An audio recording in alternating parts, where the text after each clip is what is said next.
I'm purely sitting here and doing this podcast for no other reason than I was challenged to do so by a good friend of mine. And in all 100% honesty,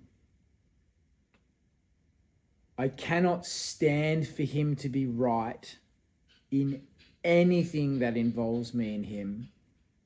I am the one that is right, and I will overcome him and I will destroy him. Every ounce of my being over the last 6 to 8 months with Pirate Think has been an emotional roller coaster that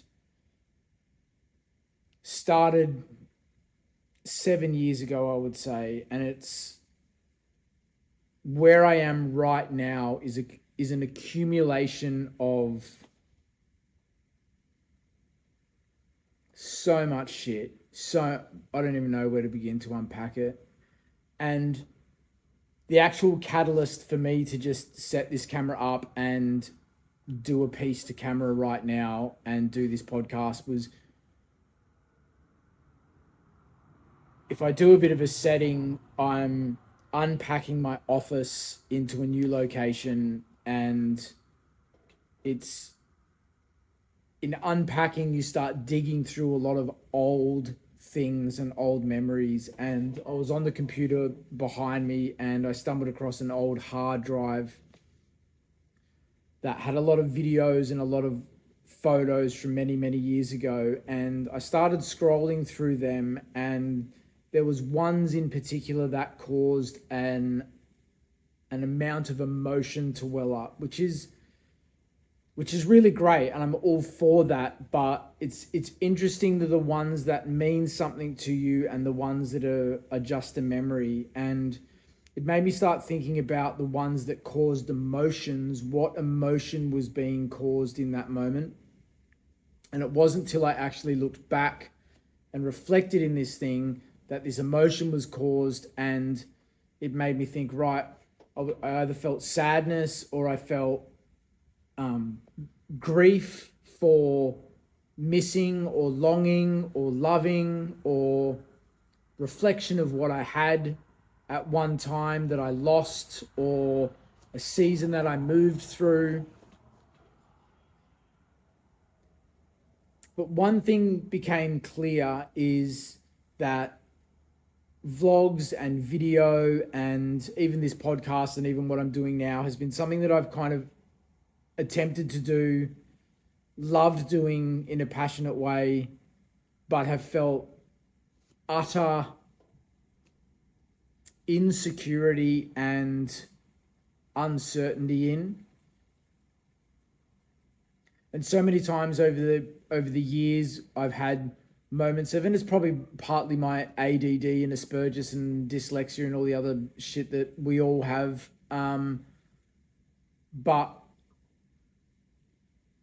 over the years, I've had seasons of where I've invested heavily in making videos and putting myself out there. And a big part of that for me was always about trying to grow myself and to find confidence in myself, and not just confidence, but actually find an identity in who I was and share that with the world.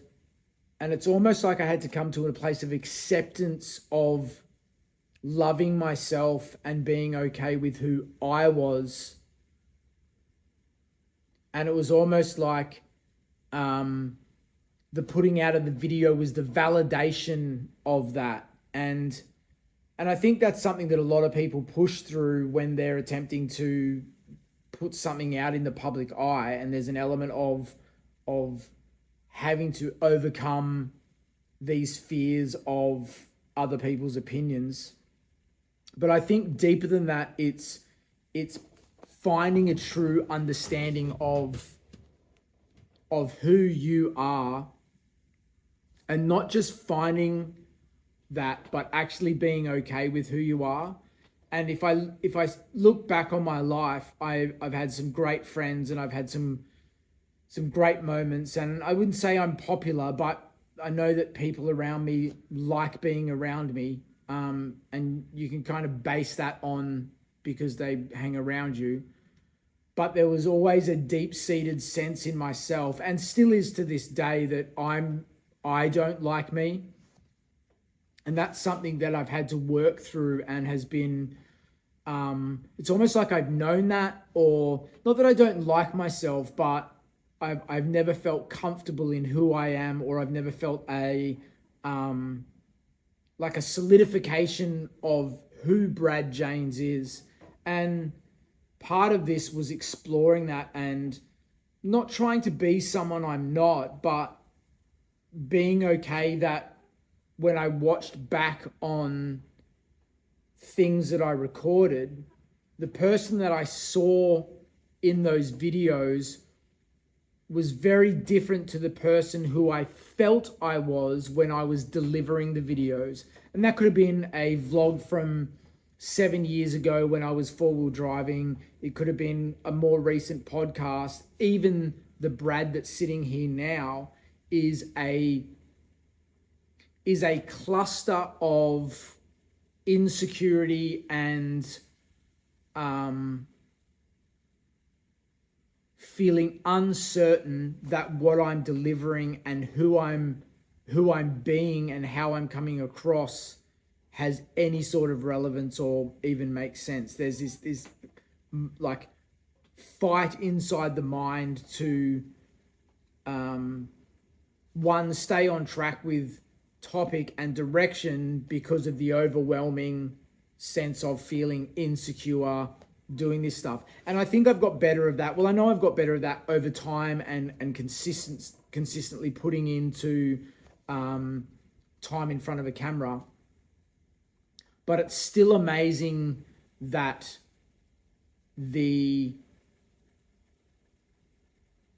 internal voice can still be, after all these years of doing it, can still be so loud that even before I get to being in front of the camera, like this moment now, and kind of when I get in front of the camera now, I feel okay, but the internal fight to get to this place, I put in front of me so many excuses or justifications.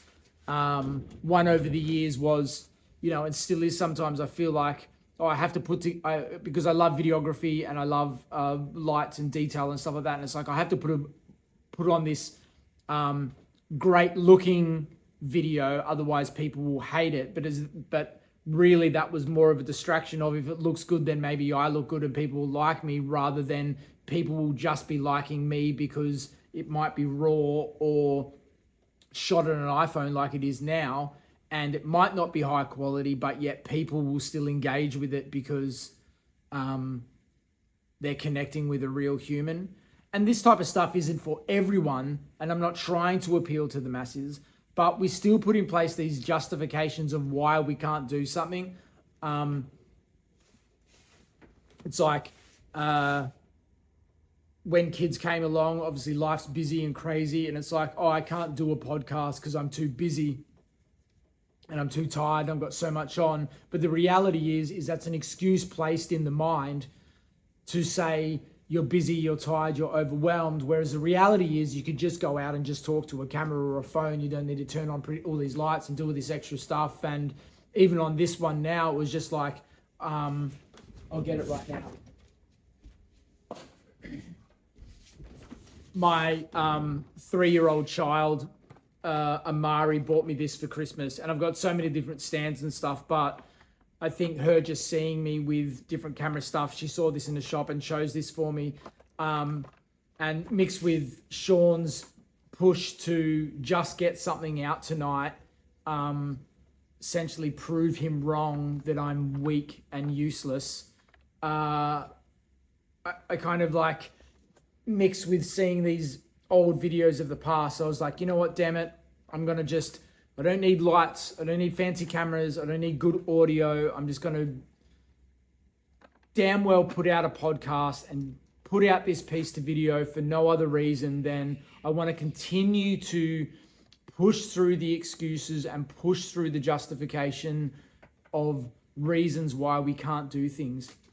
And some of the reasons in life why we don't do things, and it doesn't have to be doing a video. It could be going for a new job. It could be starting a business. It could be starting a new sport. It could be joining a new club. It could be getting into the arts. It could be applying for that school. It could be any sort of thing, but we put all these prerequisites and reasons why we can't do something, and they're not actually reasons why we can't do it. They're justifications for when we don't do it, we're justified and we don't actually have to beat ourselves up too much.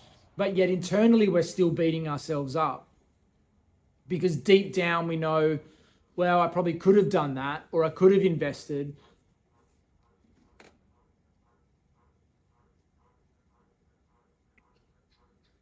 I said to Sean today that my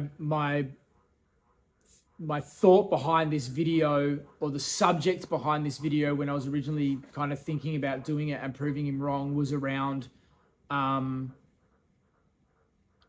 39 turning 40 this year, and as I kind of cross this midlife or early midlife moment, there's these things that I've found over the course of my life that I've looked at or wanted to do or attempt to do, and have put in front of me these justifications of reasons why I can't do it right now or start right now.